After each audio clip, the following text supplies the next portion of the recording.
भारतीय सैन्य आहोत आणि आम्ही पाकिस्तानात झुकवणार म्हणजे झुकवणारच. ही वर्दीची पॉवर आहे, ही भारताची आपल्या पॉवर आहे.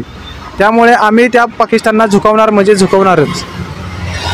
विकासनाळ यूट्यूब चॅनलवरती तुमचं मनापासून धन्यवाद करतो. आणि आज मुलाखत घेतो या की रात्री झालेला हमला माननीय प्रधानमंत्री पंतप्रधान नरेंद्र मोदी यांनी एक 4-5 दिवसापूर्वी सांगितलं होतं की हमल्यासाठी तयार आहे सैन्य सर्व, फक्त टाईम आणि वेळ ठरवा. बरोबर ना? बरोबर. आणि सैन्यानं रात्री 12 ते 1:30 या दरम्यान जो काय हल्ला केलाय त्याबद्दल जाणून घेऊया. काय म्हणतात, काय सांगतात, चला तर मग पाहूया. तर विकासनाळ यूट्यूब चॅनलवर तुमचं मनापासून धन्यवाद करतो. मुलाखतीला सुरुवात करतो. सगळ्यात अगोदर आपलं नाव सांगा. नमस्कार, माझं नाव गणेश सावंत. मी सध्या सातारा पोलीस येथे कर्तव्य करत आहे. सध्या कालच्या झालेल्या हमल्यात याबद्दल मी सर्व सैनिकांचे आणि पंतप्रधान नरेंद्र मोदी यांचे मनापासून आभार मानतो.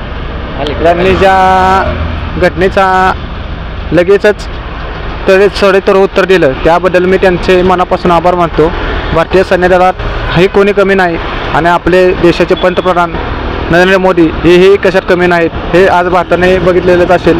ह्या हमला झाला, ह्या हमल्यामध्ये जे आपल्या सैनिकांनी बाजी लावून, तसेच 2 स्त्रिया होत्या, त्या स्त्रियांनी 2 बाजी लावून काम रात्रीचं केलं. ह्याबद्दल मी सर्वात पहिले त्या 2 स्त्रिया नारी शक्तीचं त्या भारतातर्फे त्यांचं हार्दिक अभिनंदन मानतो व पोलीस दलातर्फे त्यांचे सर्वांचे अभिनंदन मानतो. त्यांनी केलेलं काम अतिशय उत्कृष्ट अशा प्रकारे केलेलं आहे. असेच काम सर्व सैनिक दलाकडून अपेक्षित आहे आणि अजूनही काही हमला झाल्यास सडेतोड उत्तर सैन्य दल त्यांना देईल ही अपेक्षा आहे. तर त्या ज्या 2 महिला आत्ता म्हणला तुम्ही, कोण आहेत, काय सांगाल? आता ज्या महिला 2, एक कर्नल आणि दुसऱ्या आपल्या कुरेशी मॅडम, यांनी काय केले तर त्यांनी रात्रीचेच जाऊन हमला केला. वाटलेलं नव्हतं, आम्ही आदल्या दिवशी झोपलेलो होतो, परंतु वाटलं नव्हतं की सकाळची उठून अशी बातमी मिळेल.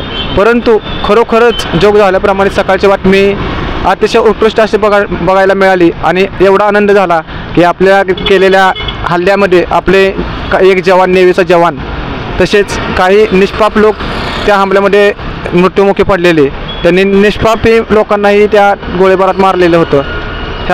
याचा निषेधार्थ घेऊन आपल्या नरेंद्र मोदी यांनी आणि आपल्या त्या 2 महिलांनी अतिशय उत्कृष्ट काम केलेले. त्याबद्दल तर मी त्यांचे आभार मानतोच. परंतु असंच काम ह्याही पुढे करणार हे अपेक्षितच आहे, पण करणार हे नक्की. काय वाटतंय तुम्हाला आत्तापर्यंत भारतावरती किती वेळा त्यांना हे केलं होतं, आक्रमण केलं होतं, किंवा सारखं वाटत जात होते आपल्या कुठं त्यांना त्रास दिला आपल्याला? अतिशय भारतावर म्हणायला गेलं तर फार आधीपासून ते भारतावर आक्रमक करत आले आहेत. परंतु आपल्यातील काही चांगल्या लोकांमुळे म्हणा किंवा आपल्यातील समंजसपणामुळे त्यांना आपण उत्तर देऊ शकत नव्हतो.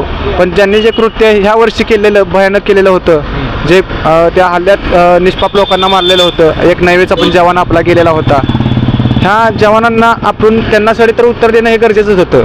आम्हाला वाटलं नव्हतं की लगेच आपण त्यांना अशा प्रकारे लगेच उत्तर देऊ. परंतु आपले नरेंद्र मोदी यांनी 1 नंबरमध्ये त्यांना सडेतोड उत्तर देण्यास भाग पाडलं आणि सर्व मित्र राष्ट्र आपले आहेत त्यांनी पण आपली चांगली मदत केलेली आहे. यामध्ये तेही अजूनही अशीच मदत करतील ही पण अपेक्षितच आहे. परंतु त्या हमल्यामध्ये असं झालं होतं की त्यावेळेस जेव्हा नेव्हीचा जवान गेला, ज्यावेळेस नेव्हीचा जवान गेलेला होता त्यावेळेस त्याचं लग्न मला वाटते 6 दिवस झालेलं होतं. 19 तारखेला लग्न झालेलं होतं आणि 22 का 23 तारखेला हमला झालेला होता. ह्या हमल्यात फक्त 5 दिवसाचा त्यांचा एकत्रित प्रवास झाला होता पती पत्नीचा.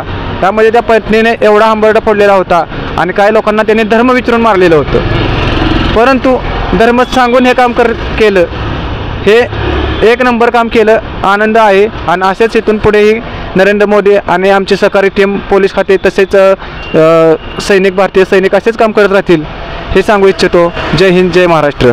तर 2 मिनटं जाता मुलाखत थांबवण्या अगोदर सांगतो की आत्ता म्हणजे रात्री ह्या मुलाखतीमध्ये सांगू इच्छितोय मी की जो आपला हल्ला झाला त्या हल्ल्यामध्ये पाकिस्तानचं काय काय झाले, काय काय उडवले?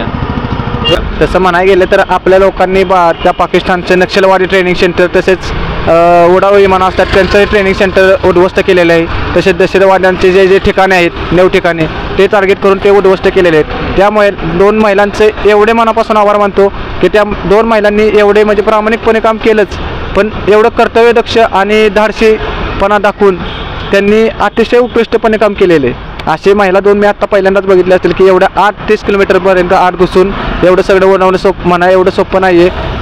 त्यांच्या घरच्यांना माहीत असेल काय असेल ते, परंतु त्यांचे घरचे जे त्यांच्या डोळे लावून बसलेले होते त्यांना कसे वाटले असेल हे आपण पण मनाला विचार करण्याला हवा. त्या 2 धाडशी महिला आहेत, त्यांनी त्यांचं ट्रेनिंग सेंटर त्यांच्या एअर्सचे सगळं उडवलेलं आहे. तसे दहशतवादी हल्ल्यात अनेक त्यांचे ठिकाणी टार्गेट करून सर्व उडवलेले.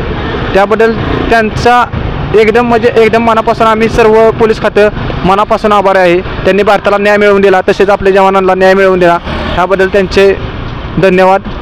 तर त्या ज्या भगिनी होत्या ज्यांचे जे पती एक्सपायर झाले, त्या ठिकाणी मृत्युमुखी पडले काय, तर त्यांना न्याय म्हणून हा एक मिशन राबवलं होतं, ऑपरेशन बरोबर. हो हो. तर त्या ऑपरेशनचं नाव मित्रांनो सिंदूर ठेवलं आणि सिंदूरचा बदला हा 2 भगिनीने घेतलेला आहे, 2 महिलांनी, आणि त्या महिला देखील मुस्लिमच आहेत. हा बरोबर.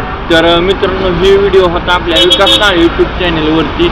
आणि तुम्ही म्हणाल आता हे ट्रेनिंग सेंटर म्हणजे नक्की काय, तर मित्रांनो कसं असतं, आपण शाळेत जातो शिकण्यासाठी वगैरे, तसं सैन्यात जाण्यासाठी एक ट्रेनिंग सेंटर असते त्यांना प्रशिक्षण देण्यासाठी. प्रशिक्षण देण्याचं एक थोडक्यात तालीम म्हणतो आपण. तर तिथे एक अकॅडमी अकॅडमी तिथं होती.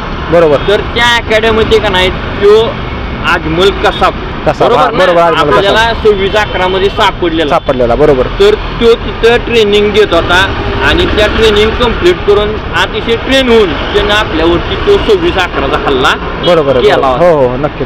तर तो ट्रेनिंग सेंटर बरखास्त केलंय भारतानं पूर्णपणे, तिथं सडेतोड उत्तर देऊन त्याला दुर्वात करून टाकलाय. बरोबर. तर आता काय वाटते, भारत काय करेल उद्या? अजून भारताचं काही मिशन आहेत ते आपण सध्या पण कोणी सांगू शकत नाही. गुपित जे मिशन असतात ते कोणी सांगू शकत नाही. पाक जसं आपल्यावर हल्ला चढवेल तसेच भारत पुन्हा त्यांच्यावर सडेतोड उत्तर देईल हे नक्की आहे. त्यांनी चीनने त्यांच्या बाजूने जाऊन दे किंवा अनेक राष्ट्र त्यांच्या बाजूने गेले असतील. बरोबर आहे, पाकिस्तानच्या पण बाजूने काही राष्ट्र जसे आपल्या बाजूने राष्ट्र आले काय, तसे त्यांच्या बाजूने पण काही राष्ट्र गेलेले आहेत. परंतु भारतावर त्यांनी जेव्हा हल्ला करतील तेव्हा आपल्या भारताकडून त्यांना 100 नाही 101 टन्ना तडेतोड उत्तर मिळेलच, ही खात्री 100% आहे. आणि हे इथून पुढे असंच युद्ध चालू राहणार ही 100% भारतात महाराष्ट्रात राहून पण ही खात्री आहे. कारण आपले सैन्य दल एवढे तीक्ष्ण आणि कर्तव्यदक्ष आहेत की त्यांना कोणताच राष्ट्र हा आपल्यात टेसल देऊ शकत नाही. आता भारत पाकिस्तान युद्ध या पूर्णपणे डोळ्यात तेल घालून म्हणजे पहारा करावा लागतो या. किंवा आता तुम्ही एक ह्याच्यात आहात, पोलीस खात्यामध्ये आहात, अंगावरती वर्दी असते, काय वाटतं तिथं? किंवा आता जर तिथं बोलायला गेलं किंवा काय तुमचं प्रत्येक सैन्याचं एकच आतुरतेनं वाट असते की आपल्याला बोलवून आपलं त्यांना सडेतोड उत्तर मिळावं. परंतु काही गोष्टींमुळे लवकर बोलवले जात नाही किंवा काही गोष्टी ह्या संयम राखून कराव्या लागतात. त्यामुळं आमचं असं उत्तर असतं की बोलावलं केलं की सडेतोड उत्तर देणं हे आपलं गरजेचं आहे. त्यांनी आमची पण इच्छा आहे, सर्व सैनिक दलाचीच इच्छा आहे की आम्हाला पण ही संधी मिळावी. हे प्रत्येक सैनिक दलाची ही इच्छा असते. आणि भारतासाठी मरणं किंवा देशासाठी मरणं हे एक पाप नसून हे एक मोठं काम आहे, हे महत्त्वाचं आहे.